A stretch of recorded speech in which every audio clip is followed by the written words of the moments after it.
Senhor nosso Deus, te damos graças, Pai, pelo privilégio de estarmos aqui reunidos. Te louvamos, Senhor, por podermos meditar em Tua Palavra.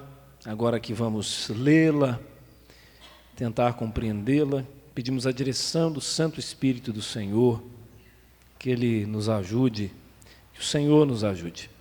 Que sejamos operosos praticantes de Tua Palavra e não meramente ouvintes. Ajuda-nos a crer em Ti e a crer mais e mais a cada dia. Que o Senhor está trabalhando em nós, está trabalhando nas nossas situações, que Tu és um Deus poderoso e amoroso e tem tudo sob controle e tens um propósito maravilhoso para tudo. Ajuda-nos, ó Deus, a crer que o Senhor trabalha e trabalha em nós. Fale ao nosso coração uma vez mais nessa noite. É a nossa oração em nome de Jesus. Amém. Vamos abrir, irmãos, as nossas Bíblias na Epístola de Paulo aos Filipenses, capítulo 1. Epístola de Paulo aos Filipenses, capítulo 1.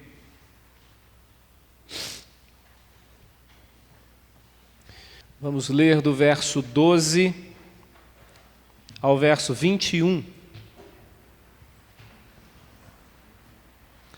Filipenses 1, de 12 a 21.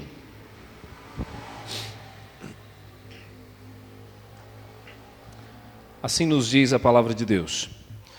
Quero ainda, irmãos, cientificar-vos de que as coisas que me aconteceram têm antes contribuído para o progresso do Evangelho, de maneira que as minhas cadeias em Cristo se tornaram conhecidas de toda a guarda pretoriana e de todos os demais. E a maioria dos irmãos, estimulados no Senhor por minhas algemas, ousam falar com mais desassombro a palavra de Deus. Alguns, efetivamente, proclamam a Cristo por inveja e porfia.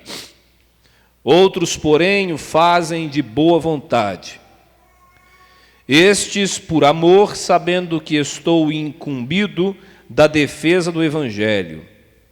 Aqueles, contudo, pregam a Cristo por discórdia, insinceramente, julgando suscitar tribulação às minhas cadeias. Todavia, que importa, uma vez que Cristo de qualquer modo está sendo pregado, quer por pretexto, quer por verdade, também com isso me regozijo. Sim, sempre me regozijarei, porque estou certo de que isto mesmo, pela vossa súplica e pela provisão do Espírito de Jesus Cristo, me redundará em libertação, segundo a minha ardente expectativa e esperança de que em nada serei envergonhado, antes com toda a ousadia, como sempre também agora, será Cristo engrandecido no meu corpo, quer pela vida, quer pela morte. Porquanto para mim o viver é Cristo e o morrer é lucro. Meus irmãos, este texto mostra que Deus pode tirar coisas boas de coisas ruins, coisas grandiosas de coisas injustas. Me refiro ao fato de que Paulo registra neste texto que foi preso por causa da defesa do Evangelho. Quando a gente pensa nisso nos nossos dias, ou seja, um pastor preso injustamente por pregar o Evangelho, acusado de maneira fraudulenta, processado de maneira injusta, enfim, condenado, preso, as cadeias de hoje e as cadeias de outrora não são lugares agradáveis, nos quais se vive bem, submetido a uma condição de subsistência muito ruim, a uma humilhação, a uma vergonha em si, ser preso. Disso Deus tirou coisas boas, como o texto mostra. Quando olhamos para a Escritura de uma maneira geral, nós percebemos que esta é a verdade também. Não apenas para a prisão do apóstolo Paulo, mas para diversas outras circunstâncias. Deus tira coisas boas de coisas ruins. É verdade isso na Bíblia. É verdade isso na realidade. É verdade na vida. É claro que quando a coisa ruim está acontecendo, e durante um tempo, varia de pessoa para pessoa, nem sempre se tem essa percepção de que Deus ali está trabalhando, que Ele ainda não terminou o que Ele decretou fazer. Nem sempre é tão fácil acreditar que no final de tudo aquilo, uma coisa boa virá. Na realidade, até a nossa própria definição do que seja coisa boa fica, às vezes, prejudicada nesse contexto. Às vezes Deus, depois de uma grande tempestade, produz alguma coisa, a gente não consegue perceber que aquilo foi uma coisa boa, mas essa é a realidade. Textualmente falando, à luz da Escritura, conhecemos muito bem o que Paulo disse aos romanos. Deus faz todas as coisas cooperarem para o bem daqueles que o amam, para o bem daqueles que foram chamados segundo o seu propósito. Então isso está textualmente registrado. Aqui Paulo fala da mesma coisa de uma maneira diferente, porque ele faz menção à sua prisão, e ele chama a sua prisão de cadeias em Cristo, para deixar claro que ele não estava preso como um bandido, como um criminoso, mas sim por causa do Evangelho.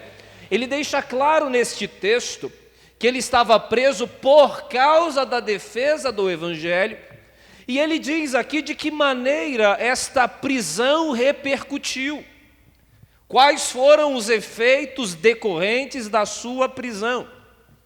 Antes de falarmos aqui destes efeitos, das coisas que Deus tirou da prisão de Paulo, os efeitos, os impactos, o progresso do Evangelho, como ele deixa muito claro aqui, é interesse dele, o progresso do Evangelho, de modo que mais e mais pessoas conheçam quem Jesus é, o nome de Jesus, sua pessoa, sua obra sendo proclamada.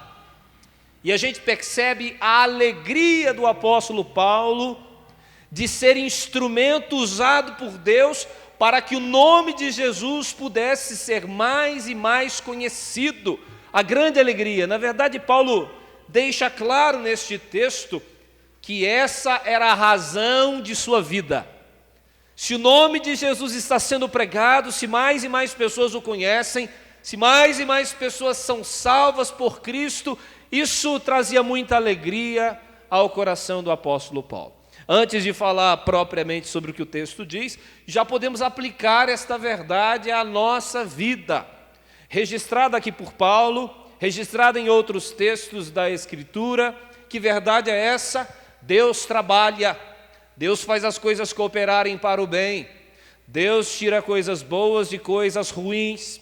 Precisamos ter paciência, precisamos ter fé, precisamos olhar para o Senhor e descansar nele, sabendo que esta palavra é verdadeira, Deus age assim, Ele cumpre suas promessas.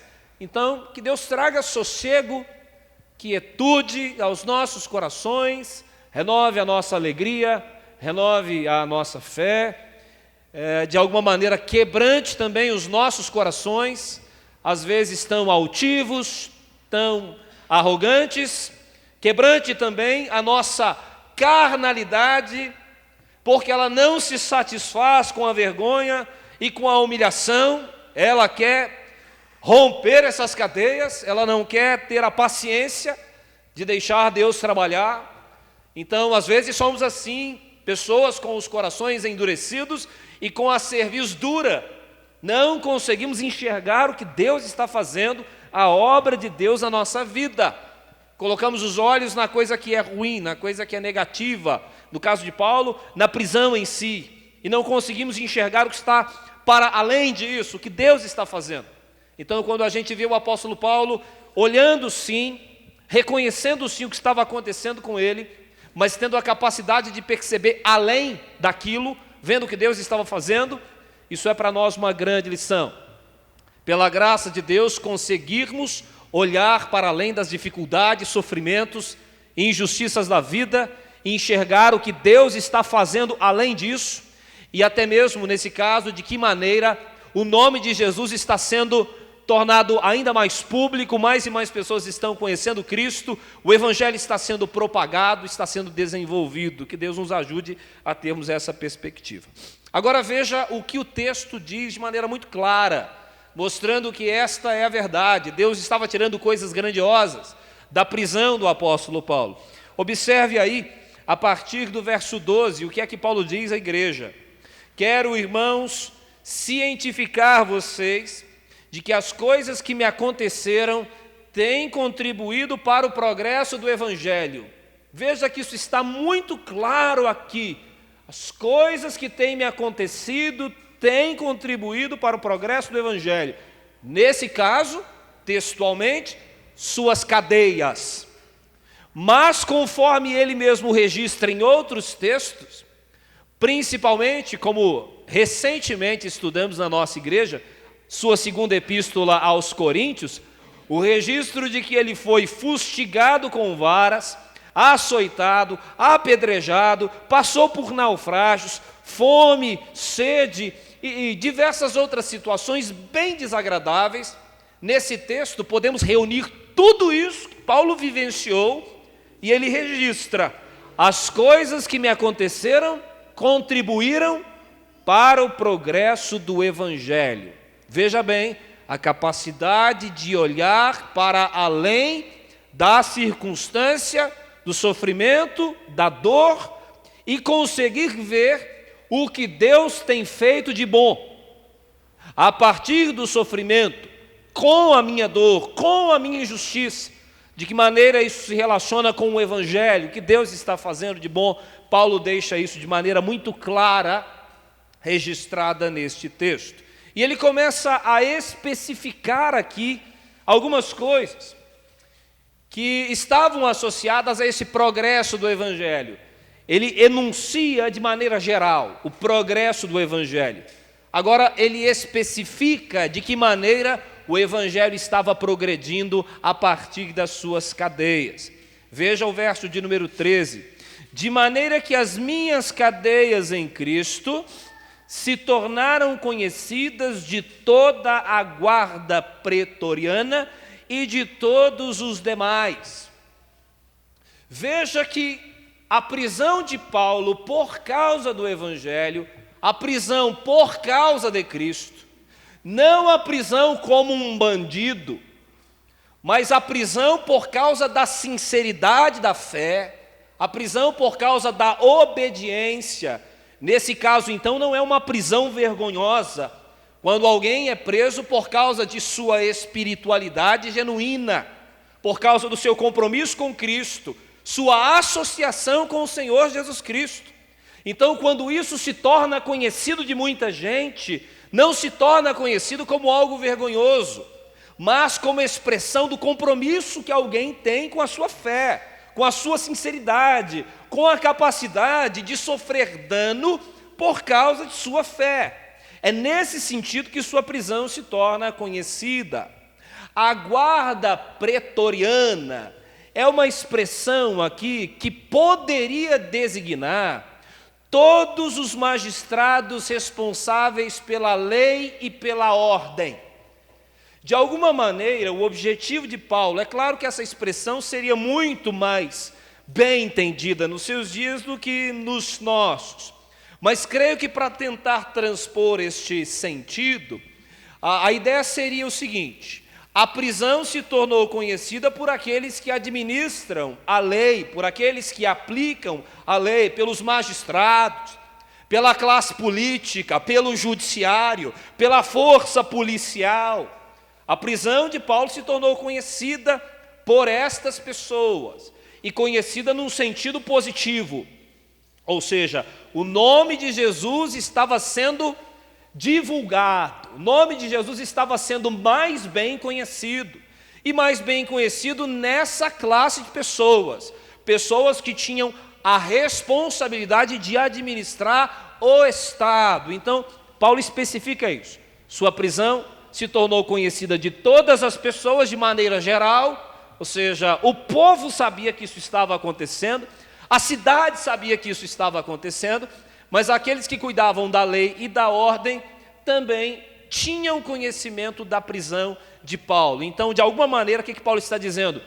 A notoriedade de sua prisão em Cristo, ou seja, o seu compromisso, o fato de isso ter se tornado notório, conhecido, já estava ou já tinha a ver com o progresso do Evangelho. Só uma coisa importante aqui sobre esta guarda pretoriana. Eu conheço um pastor já bem avançado em idade, e ele ainda hoje planta igrejas no interior de Minas Gerais.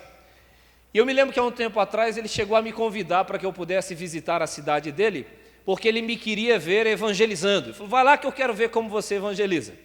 Mas pensa um pastor que eu acho que já deve estar com mais de 85 anos, um homem muito experiente. Eu até falei para ele assim, não, eu tenho que ir lá para ver o senhor evangelizando. Você não tem que ir lá para o senhor me ver, eu tenho que ir lá para aprender. E ele me falou assim, ó, o negócio é o seguinte, eu chego na cidade, eu já vou logo lá no gabinete do prefeito, eu marco horário com as autoridades, e eu vou em todas as autoridades da cidade e eu prego o evangelho para elas. Porque depois as coisas que eu quero realizar na cidade, às vezes eu posso contar com o favor das autoridades ou com o apoio das autoridades locais. A gente percebe que às vezes isso acontecia na Escritura também, quando o evangelho é apresentado para a autoridade política. João Calvino fez muito isso, ele escrevia comentários e livros e dedicava e endereçava a autoridades políticas de sua época.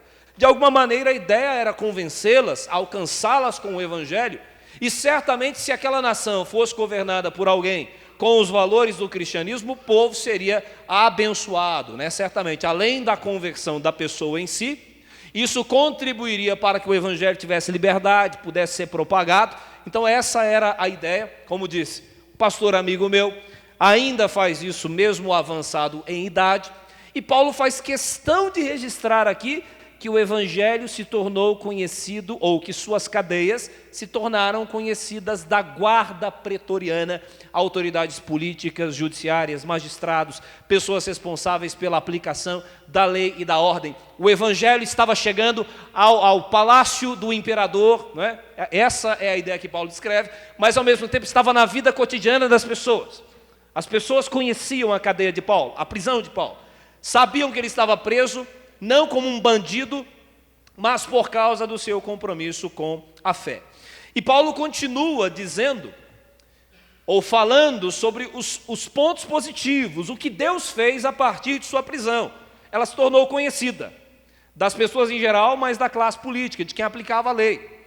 Mas mais do que isso, veja aí, e a maioria dos irmãos, estimulados no Senhor pelas minhas algemas, ousam falar com mais desassombro a palavra de Deus.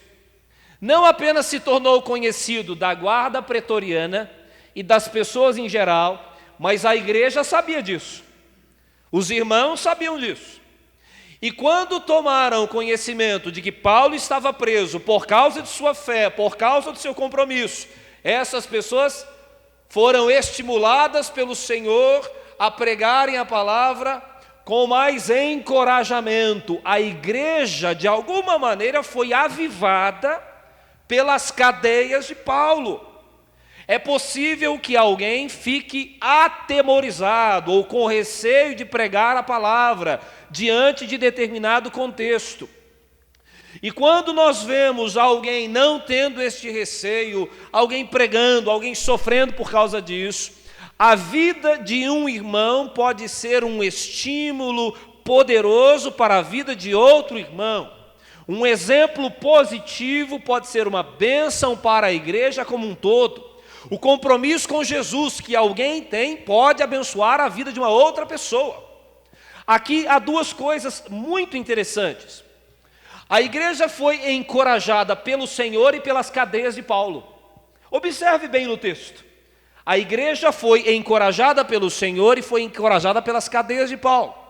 De alguma maneira, a ideia é a seguinte: primeiro, eu estou vendo alguém que tem compromisso com o Evangelho, e isso me motiva a seguir o seu exemplo. Por outro lado, Deus estava cuidando de Paulo, e de alguma maneira, Deus age através dessa situação para despertar a igreja para um compromisso maior. É isso que o texto diz, e a maioria dos irmãos, estimulados no Senhor, por minhas algemas. As algemas eram de Paulo, o estímulo vinha da cadeia, mas quem fazia a obra toda, quem trabalhava, era o Senhor, estimulando a igreja, para que a igreja fizesse o quê? Pregasse a palavra. Por que Paulo estava preso? Por pregar a palavra. Esse é o cenário, defendendo o Evangelho, anunciando o Evangelho. Qual a consequência disso? A prisão. Mas sua prisão era exemplo, ou mostrava o seu comprometimento. Isso estimulava os crentes, isso abençoava, isso fortalecia a igreja. O que é que nós aprendemos aqui? Nós também já falamos sobre isso na igreja. Nós precisamos que Deus nos abençoe para que tenhamos essa fé. E que fé é essa? Coisas que acontecem conosco, justas ou injustas, sofrimentos, dores, angústias, o modo como nós lidamos com essas coisas podem abençoar a vida de outras pessoas. A dor que sentimos hoje e o modo como reagimos a ela pode estar estimulando uma outra pessoa a lidar com aquela situação da mesma maneira. Nem sempre é fácil olhar para a dor, para o sofrimento, para a prisão, para a humilhação dessa maneira. A gente não consegue fazer isso sem o Senhor. Imagine-se preso injustamente. A sua carne ou a minha carne estaria revoltada.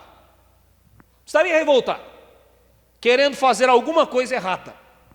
Mas pela graça do Senhor, esta carnalidade foi subjugada na vida do apóstolo Paulo, e ele conseguia ver o Evangelho progredindo, alcançando as pessoas na sociedade, alcançando a guarda pretoriana.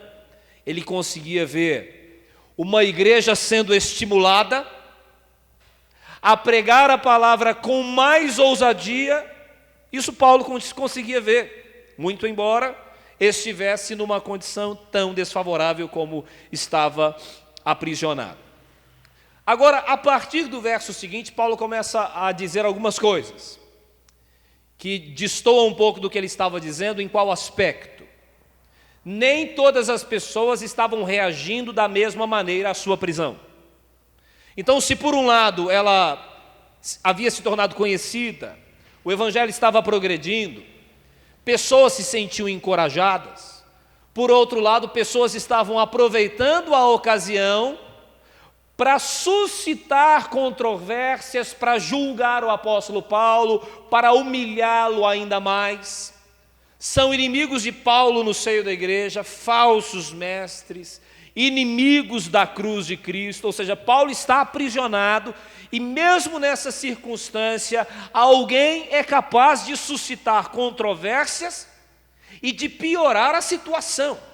Observe aí no texto o que é que Paulo diz no verso 17, por exemplo. Verso 17 ele diz assim: aqueles contudo pregam a Cristo por discórdia, insinceramente, julgando suscitar tribulação às minhas cadeias. Sabe o que Paulo está dizendo? O Evangelho pode ser usado para o pior. Eram pregadores, mestres, que pegavam o Evangelho e davam um jeito de, ao anunciá-lo, atacar alguém. É claro que isso não é nenhuma novidade. Ao longo da história da humanidade, nem tudo o que as religiões fizeram foi bom. Ao longo da história foi assim. Tem muita gente que, em nome de Deus, faz coisas horríveis. Isso ainda acontece. Deus não está ali, mas a pessoa acha que está. Alguém usa a fé para prejudicar uma outra pessoa. Esse era o contexto. Isso estava acontecendo. Então, Paulo vai mostrar o seguinte, que as suas cadeias se tornaram notórias, pessoas foram motivadas a pregarem a palavra de Deus, mas nem todas estavam fazendo com a mesma motivação. Observem aí, a partir do verso 15, quando Paulo diz assim: alguns efetivamente proclamam a Cristo por inveja e porfia, inveja, disputa, briga, confusão. Outros, porém, o fazem de boa vontade. Então estou vendo Paulo, pregou a palavra e foi preso.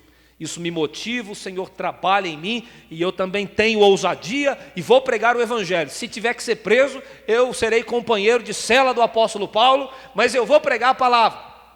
Outras pessoas pegam a mesma situação, o Evangelho, e aproveitam para tentar prejudicar Paulo e humilhá-lo ainda mais, mesmo estando ele preso, sem ser um criminoso, preso por obediência à palavra de Deus. E aí Paulo diz uma coisa nesse texto que aparentemente, quando você olha, você às vezes até leva um susto quando Paulo diz assim: alguns pregam por discórdia, por inveja, por porfia, por pretexto, mas de qualquer maneira eu me alegro. Eu me alegro porque Cristo está sendo pregado. Este texto precisa ser muito bem compreendido. Por que ele precisa ser muito bem compreendido? Paulo não está dizendo que é bom, que é certo, que é legítimo, que Deus aprova a pregação por inveja, a pregação por discórdia, a pregação, nos termos que ele diz aqui, para suscitar tribulações. Paulo não diz que quem prega assim é ministro legítimo, é pastor, é pregador, foi chamado por Deus de verdade. Em momento nenhum, Paulo menciona este fato de maneira positiva, como quem aprova esse tipo de pregação. É um erro olhar para esse texto e achar que Paulo está aprovando esse tipo de trabalho. Paulo não está aprovando. Ele está descrevendo um cenário, esta era a realidade.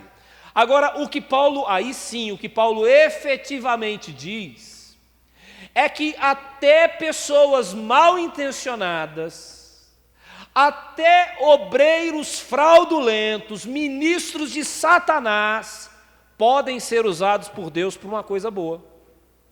É isso que Paulo está dizendo. E isso se harmoniza muito bem com o contexto geral. Qual é o contexto geral? E eu disse desde o início: Deus tira coisas boas de coisas ruins. Paulo está preso injustamente, uma coisa ruim, mas Deus tira coisas boas. Quais são? O progresso do Evangelho, suas cadeias em Cristo se tornam conhecidas pela guarda pretoriana e por todas as pessoas são estimuladas pelo Senhor para pregarem com mais ousadia a palavra de Deus, são frutos positivos de sua prisão. E agora ele continua com o mesmo raciocínio, dizendo: e até mesmo aquela pregação errada, feita por algumas pessoas, até desse trabalho ruim, Deus tira coisas boas. De alguma maneira o nome de Cristo aparece e ele se torna conhecido de alguma maneira. E com isso o quê? O nome de Cristo está sendo conhecido. E com isso eu me alegro. Então a gente jamais pode olhar para esse texto entendendo que Paulo se alegrava com a pregação por inveja em si, com a pregação por porfia, com a pregação como ataque. Senão, se transpuséssemos Paulo para a nossa época, significaria que Paulo estaria muito feliz com o trabalho feito por algumas denominações, nas quais Cristo é até questionado, Cristo é até criticado por ter feito determinados milagres. Por que Jesus foi transformar a água em vinho? Não tinha um enfermo para ser curado?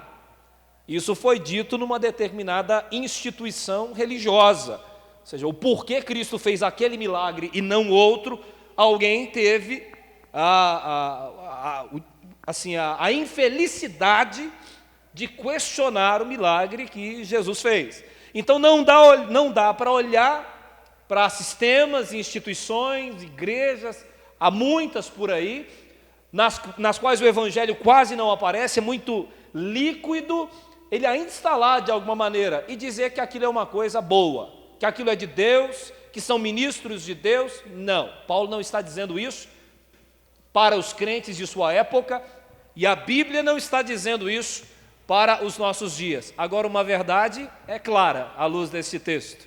Mesmo trabalhos que não têm boa fundamentação, mesmo pessoas que não são pregadores, que não são ministros legitimamente, que não foram chamados por Deus, podem prestar o serviço de tornar o nome de Deus conhecido. E nesse sentido eu digo a vocês, até o diabo pode prestar um bom serviço. Como assim? Uma vez o diabo disse assim para o Senhor Jesus: Jesus Cristo, filho de Davi, por que vieste atormentar-nos antes do tempo? A declaração de Satanás de que Cristo é o filho de Davi é verdadeira. Veja bem, o diabo é o diabo, o demônio é o demônio, mas aquilo que saiu da boca dele naquele momento foi a verdade. Como também o apóstolo Paulo, quando estava em uma determinada cidade, se deparou com uma jovem possessa de um espírito adivinhador, que adivinhando dava muito lucro aos seus senhores. E naquele contexto ela ia atrás do apóstolo, dizendo, dele e de um outro companheiro, dizendo: estes homens são servos do Deus Altíssimo. Era isso que a jovem possessa dizia: estes homens são servos do Deus Altíssimo. Paulo olhou para a jovem e ordenou que o demônio saísse dela. Mas aquilo que ela estava dizendo, servos do Deus Altíssimo, era verdade. Deus pode tirar coisas boas de coisas ruins.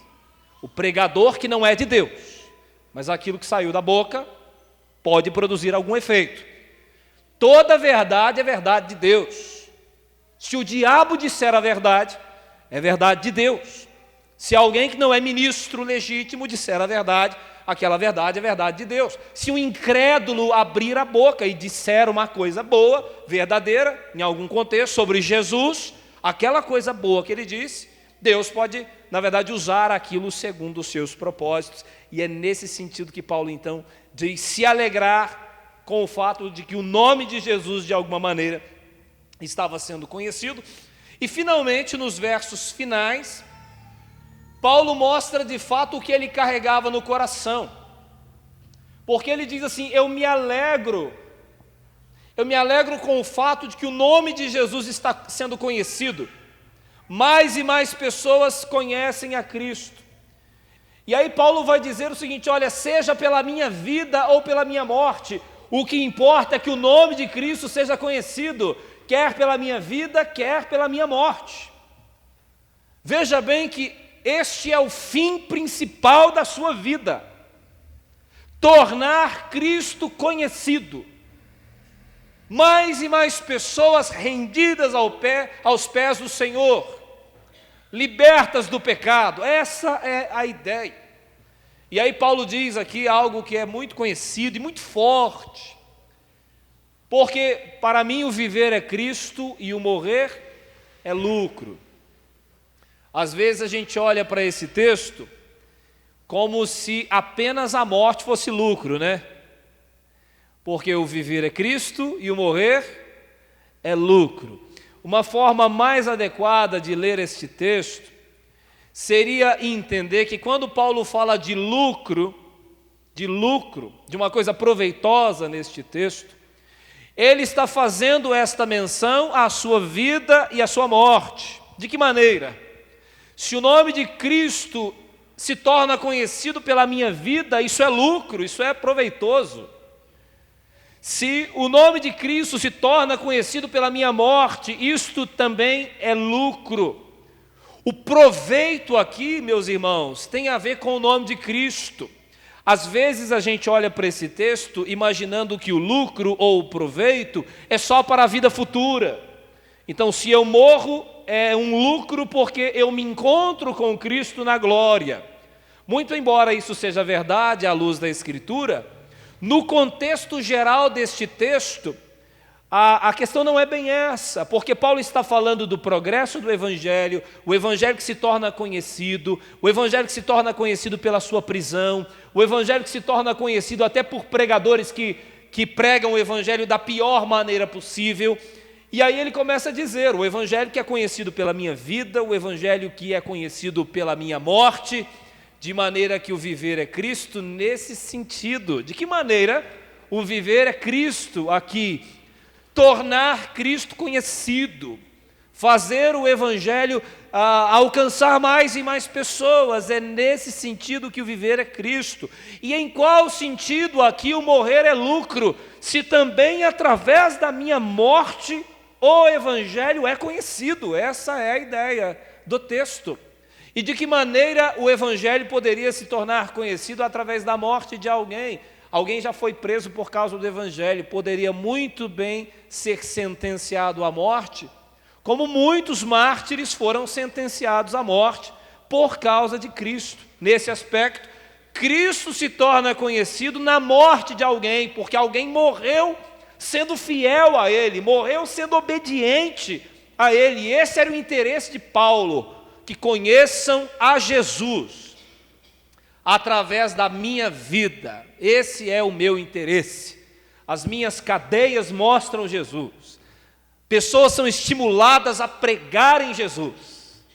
Pessoas mal intencionadas pregam Jesus. Não concordo com o modo como fazem, mas o nome de Jesus de alguma maneira se torna conhecido. Quem faz errado será punido por ter feito errado. Quem pregou Jesus por inveja receberá a justa punição. Quem pregou Jesus por porfia receberá a justa punição. Mas de alguma maneira o nome de Jesus apareceu. E quando eu e você nos deparamos com este texto, quando nós, Igreja Presbiteriana de Pirituba, nos deparamos com este texto, creio eu que muitas perguntas devem ser feitas. Muitos questionamentos devem ser feitos. Qual tem sido o motivo da minha existência? Eu busco o quê? Eu vivo para quê? O que me interessa? Eu pago o preço por quê? Cristo se torna conhecido através de mim ou não? O Evangelho progride através de mim? Sou um arauto? Não sou? Divulgo o nome de Jesus? Não faço? Não estou pouco me lixando para isso. Não me preocupa, não quero saber. Evangelizar não é para mim, discipular não é para mim, ser missionário não é para mim, eu não tenho interesse nessas coisas. A gente vê alguém que está dizendo, olha, a minha vida eu vivo para tornar Cristo conhecido. E aí a gente para e pensa, então, eu vivo para quê? Qual é o sentido da minha vida? O fim principal do homem é glorificar a Deus e gozá-lo para sempre.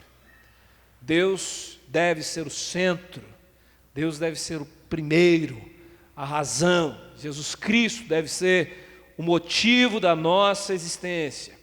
E é claro, eu sei que entender estas coisas e praticar estas coisas é uma obra que só Deus pode fazer em nós. Eu e você só vamos nos entregar a esta verdade se o Espírito Santo de Deus abrir o nosso entendimento. E a gente, de fato, aí finalmente, a gente vai entender que Deus quer que a gente viva assim.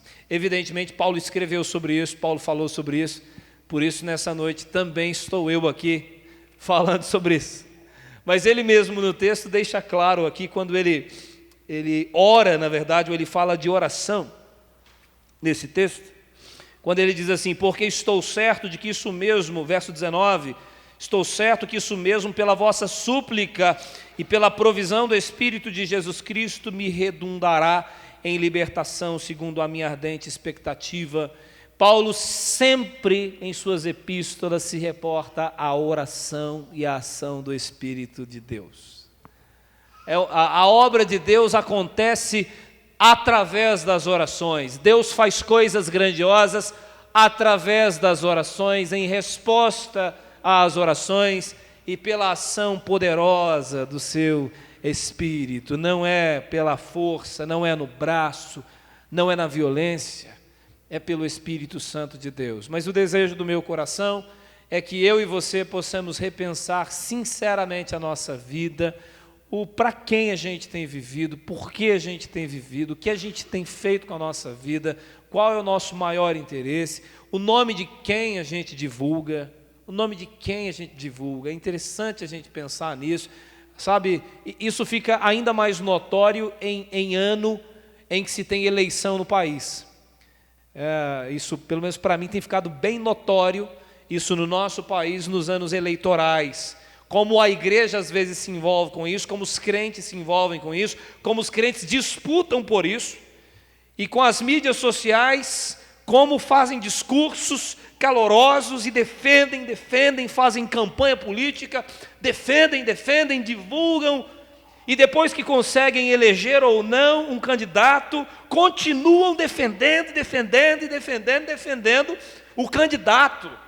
Xingam as outras pessoas para defender o candidato, parece que estão dispostos a qualquer coisa. Colocam dinheiro naquilo, se for o caso, participam de comícios, viajam, participam de manifestações por causa da política e do governo, das coisas deste mundo. E o nome de Jesus, o que é feito para que ele se torne conhecido, o que se investe nisso, o espaço que se ocupa, o tempo que é gasto com isso. Ninguém é louco, nós vivemos num mundo cheio de atividades, todas as pessoas têm muitas atividades. Não estou falando de algo muito distante, eu estou falando de tornar o nome conhecido, o nome de Jesus conhecido todos os dias nas pequenas coisas da sua vida. A partir do momento que você se levanta dentro da sua casa, saiu de sua casa, do seu trabalho, por onde você vai, você carrega com você o nome bom do Senhor Jesus Cristo, pode torná-lo conhecido através de uma palavra, de um comportamento, de uma reação sua, no exercício do seu trabalho, nos seus estudos. Você pode mostrar quem é Jesus através da sua vida. Não tem hora nem lugar marcado para que isso aconteça. Enquanto a vida acontece, enquanto ela se processa, a gente vai mostrando Jesus nas pequenas coisas. Essa é a realidade. A cidade é muito corrida, eu acordo cedo e chego tarde. Você convive com alguém? Essa correria toda você convive com alguém? Então dá para tornar o nome de Cristo conhecido. Dá para tornar o nome de Cristo conhecido. Mais uma vez entendo eu, não é porque nos falta tempo, não é porque nos falta ocasião para fazer isso, é porque nos falta interesse. E se nos falta interesse é porque existe um problema relacionado à vontade de fazer, o desejo de fazer, o querer fazer. A vontade adoeceu, pelo menos para estas coisas a vontade adoeceu. E mais uma vez a gente se lembra de Paulo dizendo, porque é Deus quem desperta em nós, tanto querer quanto realizar. Se o querer morreu, Deus desperta. Mas só o querer não é suficiente. Não adianta nada você estar aí agora ou chegar na sua casa pensando assim, como eu queria tornar o nome de Cristo conhecido. Que vontade enorme no coração eu tenho. Aí acorda amanhã, no outro dia, você se levanta, mas eu ainda estou com um desejo tão grande no coração. Eu vou tornar Cristo conhecido mais cedo ou mais tarde. O mundo verá o que eu ainda farei, porque não me falta vontade. Eu tenho muito desejo de fazer. Não, é querer e realizar as coisas de Deus, a vontade de Deus. Se nós queremos, isso já é uma coisa positiva. Se Deus tem despertado em nós o querer, desejo, se isso nos incomoda, isso é de fato uma coisa muito positiva. Que Deus possa abençoar a sua vida, a minha vida. Aprendemos algumas coisas importantes nessa noite. Saia daqui com essas lições. Uma delas, como vimos, Deus tira coisas boas e coisas ruins. Que creiamos nisso, tenhamos paciência, esperança. Deus está trabalhando. Por outro lado, qual é a razão da nossa vida, a razão da nossa existência?